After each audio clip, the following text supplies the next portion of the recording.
The judge was already reaching for the final paperwork. My ex-wife sat across the courtroom with a smile on her face, a smile I'd spent 2 years learning to hate. In less than 10 minutes, she was about to walk away with half of everything I'd built. Everyone thought the case was over. Then a court officer walked through the doors carrying a sealed evidence envelope. In 30 seconds after the judge pressed play, the woman who had spent years destroying my life started shaking in her seat. Because the voice coming through those speakers was her own, and it exposed a secret so ugly that even her lawyer wanted nothing to do with her. My name is Mason Carter, and this is how the woman I once loved tried to destroy everything I had, and ended up destroying herself instead. Before we get into it, if you've ever been betrayed by someone you trusted, hit that like button and subscribe. Stories like this remind us that sometimes justice takes time, but when it finally arrives, it hits harder than anyone expects. Now let me tell you exactly what happened. 5 years before that courtroom afternoon, my life looked very different. I wasn't rich. I wasn't successful. I wasn't even particularly confident. I was just a guy with one truck, a commercial driver's license, and a dream that most people thought was stupid. I started my transportation company out of a tiny rented garage on the edge of town. The office wasn't really an office. It was a folding table, an old laptop, a coffee machine that leaked constantly, and stacks of paperwork that seemed to multiply overnight. Every morning, I'd wake up at 4:30. Every night, I'd get home after dark. Sometimes I'd work 16 hours straight, sometimes more. And during those years, there was one person I thought was standing beside me. My wife, Vanessa. When I met her, she had this energy that pulled people toward her. She was beautiful, confident, funny, the kind of woman who could walk into a room and immediately become the center of attention. Back then, I thought that confidence was one of the things I loved most about her. Looking back now, I realize confidence and arrogance often were the same face. The difference is harder to see when you're in love. For the first few years of our marriage, things seemed good, or at least good enough. We weren't wealthy. We rented a small house, drove used cars, counted every dollar. But I thought we were building something together. Every sacrifice felt temporary. Every difficult day felt like an investment in our future. Then my company started growing. Not overnight. Not with some magical success story. Slowly, painfully. One client became 3. 3 became 10. 10 became 20. Eventually, I hired drivers, bought more trucks, signed larger contracts. For the first time in my life, I could see a future that looked bigger than survival. I thought Vanessa would be happy. Instead, something changed. At first, it was subtle. Little comments, little digs, the kind of things you dismiss because you don't want to start an argument. One evening, I came home exhausted after spending 14 hours dealing with a mechanical breakdown. I sat at the kitchen table. Vanessa looked up from her phone, then laughed. "Are those seriously the clothes you're wearing to meet clients?" I looked down. Grease stains, work boots, nothing unusual. I was working all day. She shrugged. "You always look like you're working all day." Then she went back to scrolling. It sounds small, but small things become big things when they happen every day. Soon there were more comments, more criticism, more contempt. "You work too much. You don't make enough. You should be further along by now. Other husbands provide better lives." Every argument ended the same way. Every single one. She would look me directly in the eyes and say, "You'll never be successful enough." Those words stayed with me, not because they hurt, because eventually I started believing them. There were nights I'd lie awake staring at the ceiling, listening to her breathing beside me, wondering if she was right, wondering if I was failing, wondering if maybe all the effort wasn't enough. The worst part wasn't the criticism. The worst part was the loneliness. There's a special kind of loneliness that comes from feeling unsupported by the person who's supposed to support you most. It's like carrying a heavy load while someone keeps adding weight to your shoulders. Then came the secrets, the phone passwords, the late-night texting, the sudden business trips, the unexplained absences. Every time I asked about them, she'd get angry. Not defensive, angry, like I was the problem for noticing. One night, I woke up around 2 in the morning. The bed beside me was empty. I walked downstairs. The house was dark. Then I heard her voice. Soft. Laughing. She was sitting on the back patio, talking on the phone. The second she saw me, she ended the call. Immediately. Who was that? I asked. No one. You were laughing. It was a friend. At 2 in the morning? She rolled her eyes. You always make everything weird. Then she walked past me. Conversation over. The knot in my stomach tightened. But I ignored it. Because sometimes the truth feels too dangerous to investigate. And because I wanted to believe my marriage could still be saved. I was wrong. The truth arrived on a Tuesday afternoon. Completely by accident. I remember every detail. The sunlight through the kitchen window. The smell of coffee. The stack of invoices sitting beside me. Vanessa had left her purse on the counter. As I moved it, a receipt slipped out. I almost didn't look.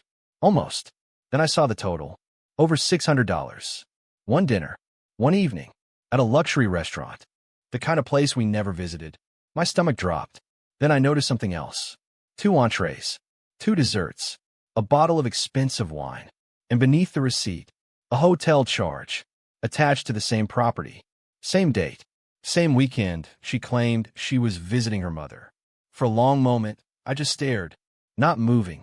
Not breathing. Trying desperately to invent another explanation. Any explanation. But deep down, I already knew. The drive home that evening felt endless. Every traffic light seemed longer. Every mile heavier. And when I finally walked through the front door, everything changed. Because this time, I wasn't asking questions. I already knew the answers. And for the first time, Vanessa knew it too. The moment I walked through the front door, Vanessa looked up from the couch. For a second, I saw something flash across her face. Not guilt. Not fear. Recognition. She knew. Somehow, she knew exactly why I was standing there. The receipt was folded neatly in my hand. I tossed it onto the coffee table.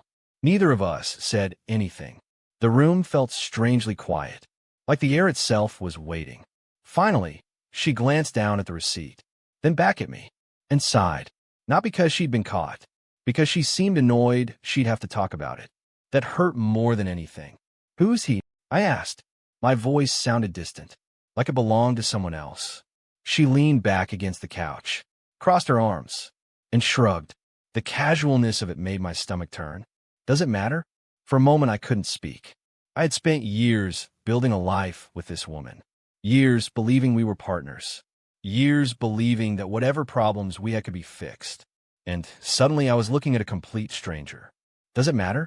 I repeated. She rolled her eyes. Don't do this dramatic victim thing, Mason. Victim thing. The words hit me like a punch. Isterdeher. Waiting. Hoping.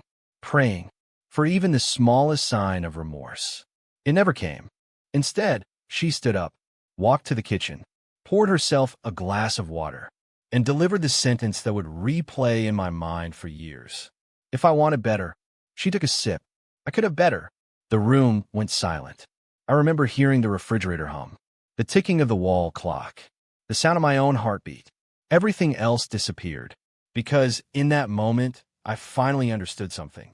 This wasn't a mistake. This wasn't a lapse in judgment. This wasn't someone who regretted hurting me. This was someone who genuinely believed she deserved more than me. And she wasn't sorry. Not even a little. 3 weeks later, she filed for divorce. I wish I could say I handled it well. I didn't. Nobody prepares you for the feeling of watching your life collapse in slow motion. Every day felt heavier than the last. Every morning started with anxiety. Every night ended with exhaustion. The legal paperwork arrived constantly. Phone calls, emails, motions, demands, requests, accusations. And then Vanessa escalated everything. She didn't just want a divorce. She wanted a war. The first allegation arrived through my attorney. Emotional abuse. I laughed when I read it. Not because it was funny, because it was absurd. Then came another allegation. Financial control. Then manipulation. Then intimidation. Then coercion. Then psychological abuse. The accusations piled higher and higher, each one more ridiculous than the last. But here's the problem with lies. They don't need to be true. They only need to be believable. And Vanessa was very believable.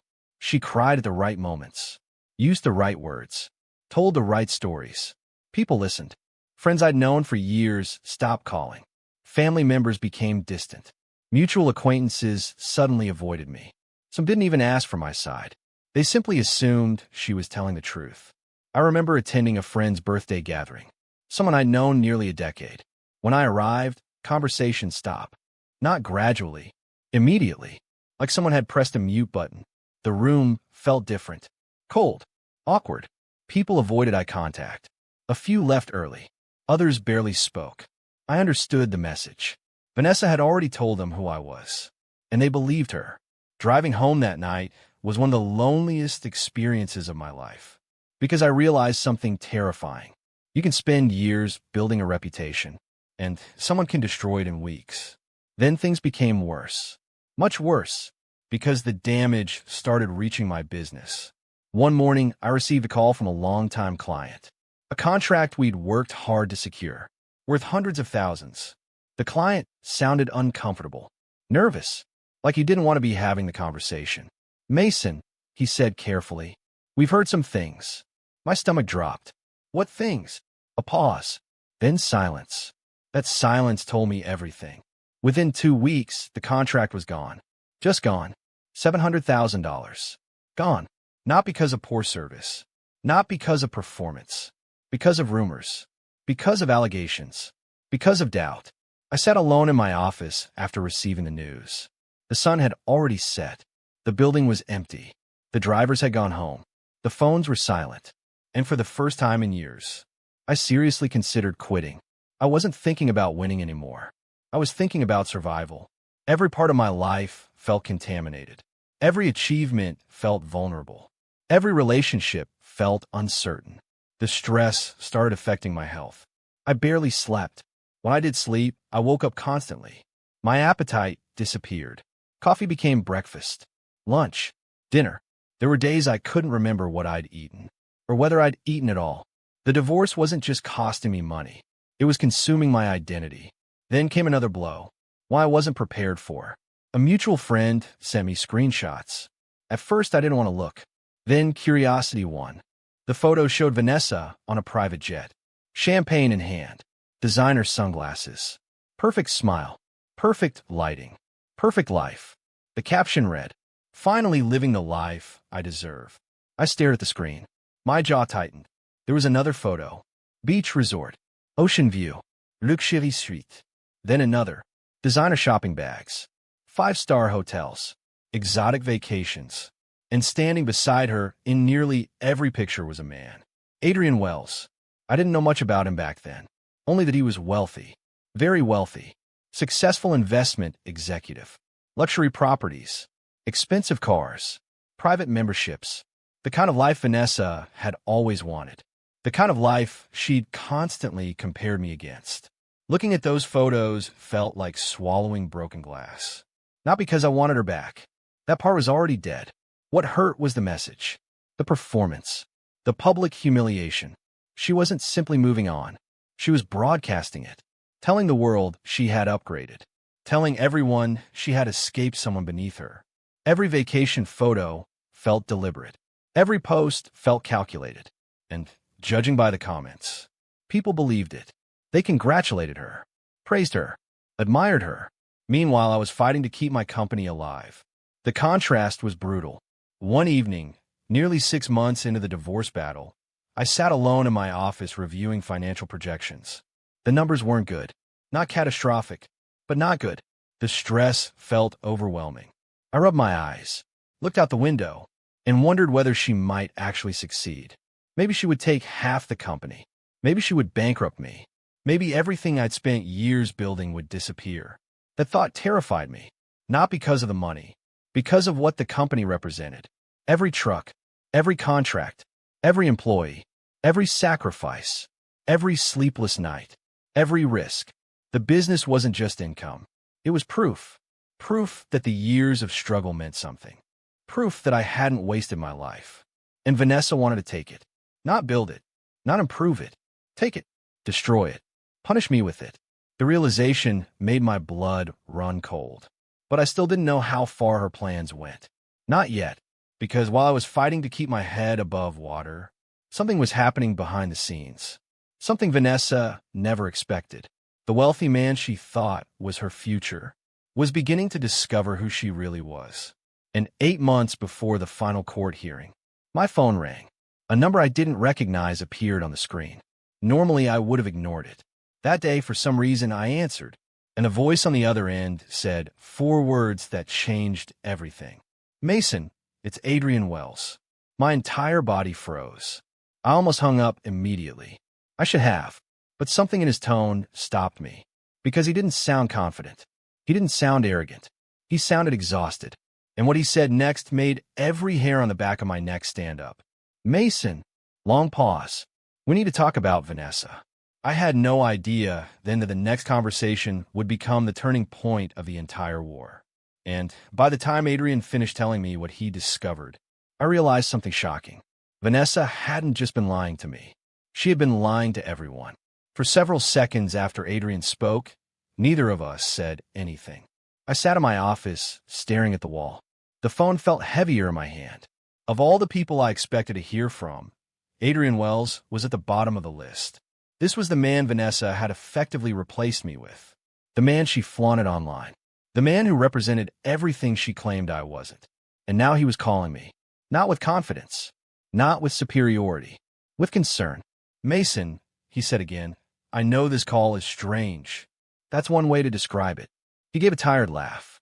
The kind of laugh people make when they're running out of energy. Then he said something that immediately got my attention. "She's been lying to both of us." I leaned back slowly. "What are you talking about?" Another pause. "I think you need to hear this in person." We agreed to meet the following afternoon.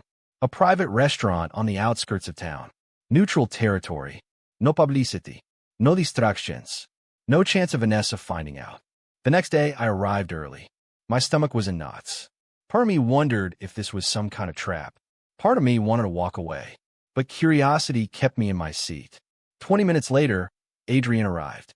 And honestly, he looked terrible. Not physically. Emotionally. The man who appeared so polished in Vanessa's social media photos looked drained. His suit was expensive. His watch probably cost more than my first truck. But his eyes told a different story. He looked exhausted, defeated, like someone who had recently discovered a terrible truth. After a few minutes of awkward conversation, he got straight to the point. "How much do you know?" "About what?" "Vanessa." I almost laughed. Apparently not enough.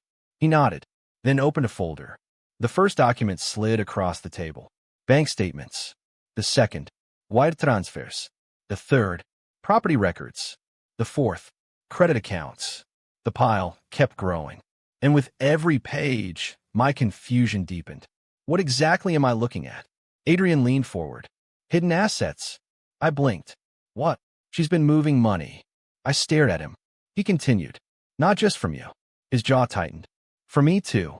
For the next hour, Adrian laid everything out, and every revelation felt worse than the last.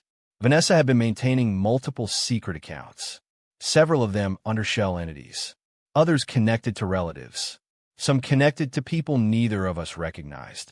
She had hidden hundreds of thousands of dollars, maybe more, money she never disclosed during legal proceedings, money she never disclosed to Adrian, money she certainly never intended to disclose to the court. But that wasn't even the worst part. Not close. The worst part came when Adrian pulled out his phone. His expression changed. For the first time, I saw genuine anger. Not frustration. Not disappointment. Anger. "There's something else." I looked at him. "What?" He stared directly into my eyes. "She has a plan." The room suddenly felt colder. "What kind of plan?" His answer made my blood run cold. "A plan to destroy your company." Silence. I honestly thought I'd misheard him. Destroy my company? Why? The divorce was already happening. Wasn't taking half enough? Apparently not. Adrian explained that Vanessa had been openly discussing her intentions with certain people. Not publicly. Not where lawyers could hear. At private gatherings. Private conversations. Luxury parties. Moments where she assumed everyone present was loyal. And according to Adrian, her objective was simple. Acquire ownership through the divorce. Force a sale. Wreck the company. Leave me with nothing. I couldn't speak. For years I believed the divorce was about money. Or ego. Or revenge. But this was different. This was destruction for its own sake. Adrian watched me process everything, then quietly added, I don't think she wants to win. I looked up. I think she wants you to lose. That sentence stayed with me because it explained everything. The allegations, the rumors, the attacks, the public humiliation, the business damage. It was never about building her future.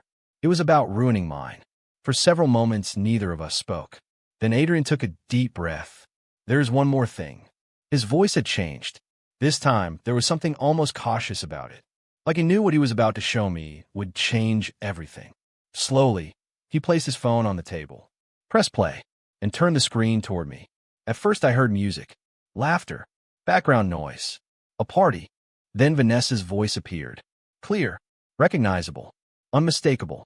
She sounded drunk, not falling over drunk. The dangerous kind. The kind where people become honest. The kind where masks slip. I listened and felt my pulse accelerate. Vanessa was laughing with a group of friends, bragging, talking, showing off. The conversation drifted from relationships to money, then eventually to me. My name came up. Someone asked about the divorce. Vanessa laughed and said something that made my stomach twist. I don't care if the accusations are true. The group laughed. Someone asked what she meant, and Vanessa answered without hesitation. All I need is for people to believe them. My heart started pounding. The recording continued. Then came another burst of laughter. And then, the sentence that would eventually destroy her entire case. The sentence that would end years of lies. The sentence no one in that courtroom would ever forget. After the divorce, I'll own part of his company. Pause. Laughter. And then I'll bankrupt him just for fun. The world seemed to stop. I sat there staring at the phone, unable to move, unable to speak, because I knew immediately what I was hearing. Truth. Raw truth. Unfiltered truth. The truth Vanessa never expected anyone else to hear. The recording ended. The restaurant suddenly felt silent. Adrian stared at me, waiting. Finally, I managed a question. How many people have this recording? Only me. Does she know? No. I looked out the window. Cars passed outside. Life continued normally. But inside my head, everything had changed. For the first time in nearly 2 years, I felt hope. Not certainty. Not victory. Hope. Adrian eventually explained how the recording existed. A guest at a private event had been recording casual videos throughout the evening. Vanessa never noticed, never cared, never imagined those comments would matter. Months later, after concerns about her behavior started growing, the footage resurfaced and eventually found its way to Adrian. The irony was incredible.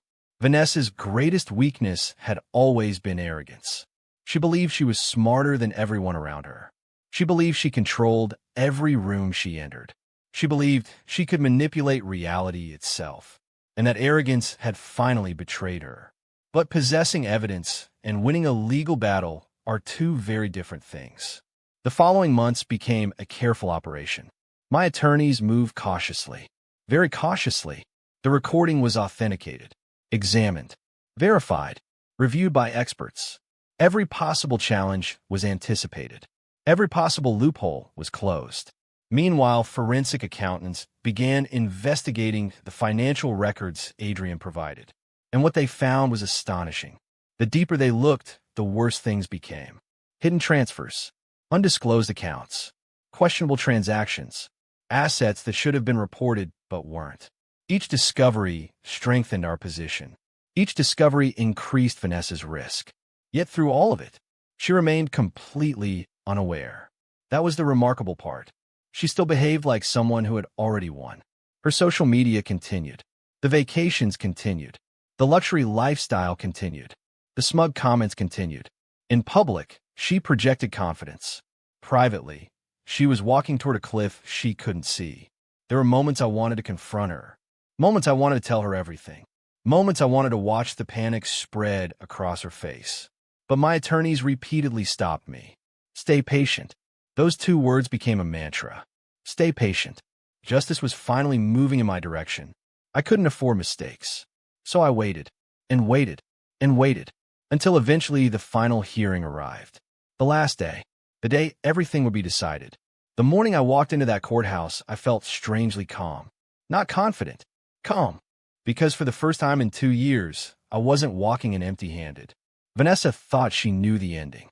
The judge thought he knew the ending. Most observers thought they knew the ending. Only a handful of people knew the truth. Only a handful of people knew what sat inside a sealed evidence envelope. And in less than a few hours, the entire courtroom was about to hear it. What happened next was even more devastating than I imagined. Because once the recording started playing, Vanessa didn't just lose the case. She lost absolutely everything. The morning of the final hearing felt different. Not dramatic, not cinematic, just quiet. The kind of quiet that settles over everything before a storm. I arrived at the courthouse nearly 40 minutes early. The sky was gray. The air was cold.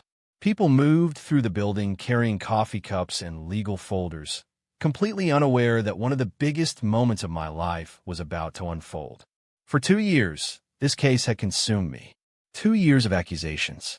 2 years of legal bills. 2 years of watching my reputation get dragged through the mud. 2 years of wondering whether the truth would ever matter. And now it all came down to a single day. A single hearing. A single decision. I sat outside the courtroom staring at the floor. My attorney reviewed documents beside me. Neither of us spoke much. There wasn't anything left to say. The work was done. The evidence existed. Now all that remained was the outcome. About 20 minutes later, Vanessa arrived. And seeing her triggered emotions I wasn't expecting. Not anger. Not sadness. Something closer to disbelief. She looked exactly the same as she had in all those social media photos. Perfect hair. Perfect makeup. Designer clothes. Expensive jewelry. The image was flawless. But now I understood something I hadn't understood before. It was all a costume. A performance. A carefully constructed illusion. And beneath, it was someone very different. Someone desperate. Someone greedy. Someone reckless. She spotted me immediately. Our eyes met. And then she smiled. That smile. The same one I'd seen dozens of times over the past 2 years. Confident. Smug. Victorious. The smile of someone who believed the game was already over. For a brief second, I almost smiled back. Because she had absolutely no idea what was coming. The hearing began shortly afterward. The courtroom wasn't packed, but there were enough people present to create tension. Attorneys. Court staff. Observers. A few business associates. Several people connected to the case. The atmosphere felt heavy. Everyone sensed the importance of the day. The judge entered. Proceedings began. And for the first hour, everything unfolded exactly as Vanessa expected. Arguments were presented. Financial positions reviewed. Property issues discussed. Legal points debated. Nothing unusual. Nothing dramatic. Watching Vanessa during this portion was fascinating. She looked relaxed, almost comfortable, like someone attending a meeting whose outcome had already been decided. Every now and then she'd whisper something to her attorney. Occasionally, she'd glance toward me, always with that same expression, that same certainty, that same confidence, as though she had already won. Then the moment arrived. The moment I'd imagined hundreds of times. The moment that would change everything. A court officer entered carrying a sealed evidence envelope. Immediately, the room shifted. Not dramatically, subtly, but enough to notice. Vanessa's attorney frowned. The judge looked surprised. Several people exchanged confused glances. The envelope was delivered to the judge. He reviewed the accompanying paperwork. His expression became serious. Very serious. Vanessa sat up straighter. The first hint of uncertainty appeared on her face. Her attorney stood. "Your Honor, may I ask what evidence has been submitted?" The judge glanced down, then back up. "You may." A brief discussion followed. Nothing emotional, nothing theatrical, just legal procedure. But I noticed something important. For the first time all day, Vanessa looked nervous. Not scared. Nervous. The kind of nervous people experience when they realize something unexpected is happening. The judge eventually approved presentation of the evidence. The envelope was opened. Inside was a storage device. Simple, ordinary, completely unremarkable, and yet it carried enough weight to destroy years of lies. The courtroom became silent. The judge pressed play. The recording began. At first there was confusion, background music, laughter, party noise, nothing obviously important. Several people looked puzzled. Even Vanessa seemed confused. Then her voice appeared, and everything changed. I watched her reaction more than I listened, because I'd already heard the recording dozens of times. I knew every word, every pause, every laugh. What interested me now was watching realization spread across her face. The moment recognition appeared, the moment understanding arrived, the moment panic began. It happened fast. 1 second she looked confused. The next she looked frozen. Her eyes widened. Her posture stiffened. The color drained from her face. Then the recording reached the first critical statement. I don't care if the accusations are true. Silence. The room didn't move. Nobody spoke. Nobody interrupted. The audio continued. All I need is for people to believe them. Vanessa closed her eyes. Just briefly. But I noticed. Everyone noticed. Because everyone understood exactly what those words meant. Every allegation. Every accusation. Every claim. Suddenly they looked very different. The recording continued. And then came the final blow. The sentence that destroyed everything. The sentence she'd never imagined would be heard in court. After the divorce, I'll own part of his company. A pause. Laughter. Then, and I'll bankrupt him just for fun. The audio stopped.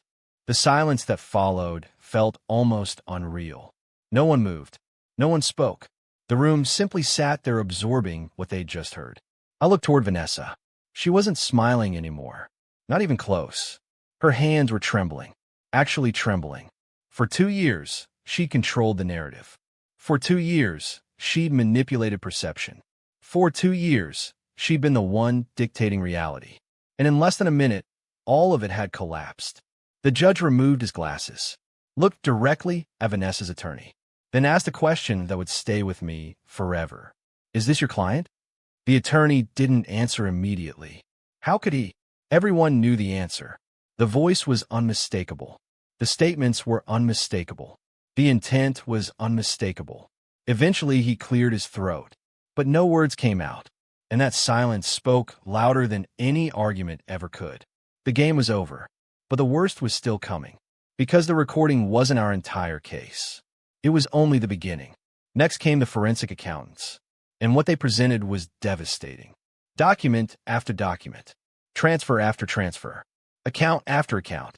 The evidence painted a clear picture.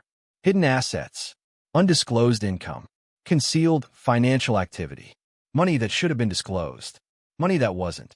The deeper the presentation went, the worse Vanessa looked. Her attorney's posture changed completely. Gone was the confidence. Gone was the aggression. Gone was the strategy. Now he looked like a man trying to survive an avalanche. The hearing stretched for hours. The judge reviewed evidence carefully, asked questions, requested clarification, examined records. Every minute seemed to weaken Vanessa's position further. Finally, after what felt like an eternity, the judge recessed. The courtroom emptied. People whispered. Conversations erupted. Speculation spread. And for the first time in years, I felt something unfamiliar. Relief. Not victory. Not yet. Just relief. Because the truth was finally visible. When proceedings resumed, everyone returned to their seats. The atmosphere had completely changed. Earlier that morning, people had viewed Vanessa as the likely winner. Now they looked at her differently. The illusion was gone. The mask had fallen. The judge entered.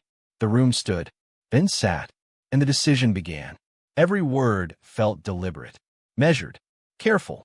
The judge addressed the allegations first.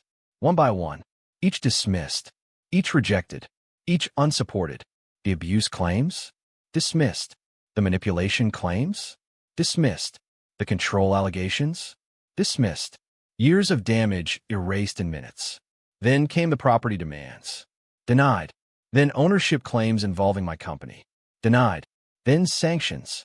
Approved. Then legal fees. Awarded against Vanessa. The deeper the ruling went, the worse things became for her. By the time the judge finished, the outcome was undeniable. She had entered court expecting a fortune. She was leaving with consequences. The hearing ended. People began standing, gathering documents, preparing to leave. And that's when I saw something remarkable. Vanessa didn't move. She simply sat there, frozen, staring straight ahead. like someone who had just watched an alternate version of reality collapse around them. For years, she believed she was untouchable. For years, she believed she controlled the board. For years, she believed everyone else was a piece in her game. Now the game was over, and she had lost. Completely. 3 months later, Adrian left her. The luxury lifestyle vanished shortly afterward. The vacation stopped. The social media posts slowed, then disappeared entirely. 6 months later, investigators reportedly began examining several financial activities connected to the hidden accounts. I won't speculate about outcomes. I only know what became public, and what became public wasn't good. Meanwhile, something unexpected happened in my life. Recovery. Clients returned. Contracts returned. Trust returned. Slowly at first, then faster. People who had believed the accusations began reaching out. Some apologized. Some explained. Some simply wanted to reconnect. I accepted most of it, not because they deserved forgiveness, because carrying resentment felt exhausting. And I was finally tired of carrying things. My company grew steadily over the next 2 years. New opportunities emerged. New partnerships formed. Then came the biggest surprise of all. A national logistics corporation approached us. After months of negotiations, they acquired a minority stake in the company. The deal changed my life forever. Financial freedom, security, stability. Everything I'd spent years fighting for. Everything Vanessa claimed I'd never achieve. And perhaps the most satisfying part, I achieved it after she was gone. Not because of her, not despite her, simply because I refused to quit. Then came an email. Last winter, nearly 4 years after the divorce began, I was sitting in my office reviewing reports when I noticed her name. Vanessa, the first message she'd sent in years. For a moment, I considered deleting it immediately. Instead, I opened it. The email contained one sentence. Just one. No apology. No explanation. No excuses. Only this. I never thought you'd end up winning. I read it twice, then a third time, and strangely enough, I didn't feel anger. I didn't feel satisfaction. I didn't feel revenge. What I felt was closure, because that sentence revealed everything. She had never expected me to survive, never expected me to recover, never expected me to succeed. She believed destruction was inevitable. She believed failure was guaranteed. She believed the story ended with me losing. She was wrong. I deleted the email, closed the window, and returned to work. Because there was nothing left to say. The battle was over. The verdict had already been delivered years earlier. Not just in court, in life. Looking back now, people often ask what the best part of the story is. The courtroom recording, the judge's ruling, the collapse of the lies, the financial consequences, the public humiliation. But honestly, none of those things. The best part is what happened afterward. Peace. For years, I thought revenge meant making someone suffer. I thought justice meant watching the other person lose. I was wrong. Real victory happened the day I stopped measuring my life against hers. The day I focused entirely on building my future instead of surviving my past. The recording exposed the truth. The court delivered consequences. But success? Success was built one day at a time afterward. And that's why the greatest revenge isn't getting even. It's succeeding after someone tried to destroy you. It's building a life so fulfilling that the people who doubted you become irrelevant. It's waking up one day and realizing their opinion no longer matters. Vanessa spent years planning my downfall. In the end, she became the architect of her own. And all it took was one recording she never knew existed. If you enjoyed this revenge story and believe karma always finds a way, make sure to like the video and subscribe for more unbelievable Reddit revenge stories. And tell me in the comments, what was the exact moment Vanessa's case became impossible to save? Until next time, remember, the truth can be delayed. It can be buried. It can be ignored. But eventually, it speaks for itself.